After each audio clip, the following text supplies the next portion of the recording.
大家好，今天又来画弟子，这次试一下 Slap Chop 粉黑配色。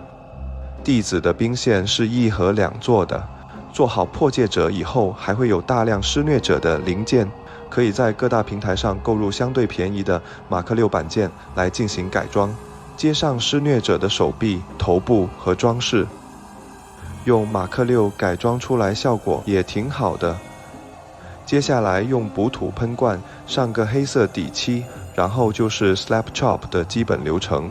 先用灰色把整个棋子干扫一遍，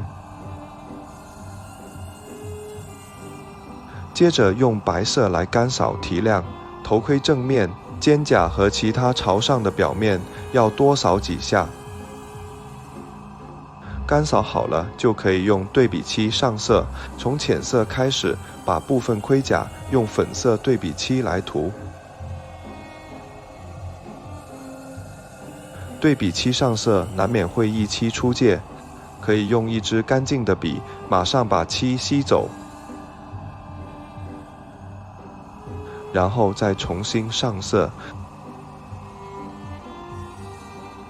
爆弹枪有点阻挡，这支我没把枪沾死画胸甲，就会容易一些。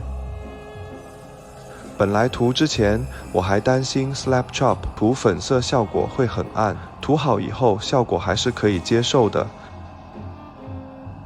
粉黑配色涂装比较自由，随意的挑一些零件涂上粉色，接着再把盔甲其他部分都涂上黑色就好了。这次用了 Scale 75的影黑色来涂黑色部分，漆面效果不错。如果用 GW 的黑圣堂对比漆，就要先稀释，这样涂装时才不会把干扫出来的细节遮盖住。爆弹枪的枪壳也用影黑色来画，画的时候尽量避开枪身上的色镍标志。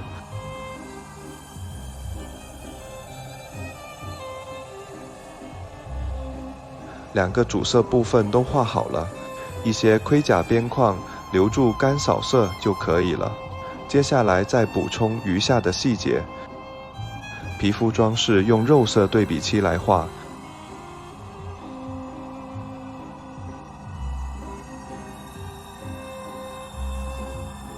这次我把腰包和皮带都用肉色来涂。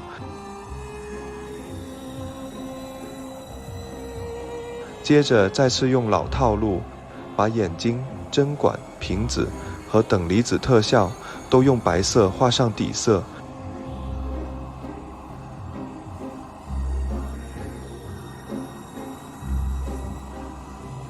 瓶子只画半瓶，裆部也是整个先涂上白色，白色覆盖力比较一般，需要多层薄涂。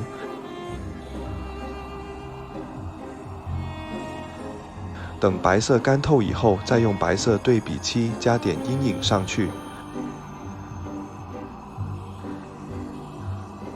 接着逐一用蛇绿色对比漆小心涂好。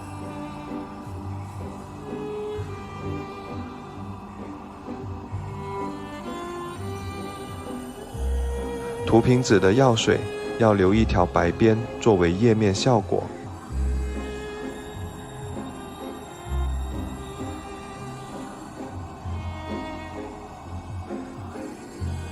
最后把左肩的标志用紫色点一下，盔甲上再用黑色画了一些欢愉王子的标记。帝皇之子施虐者完成。感谢您的观看和支持，我是葡挞，一起探索有趣实用的涂装技巧。我们下期再见。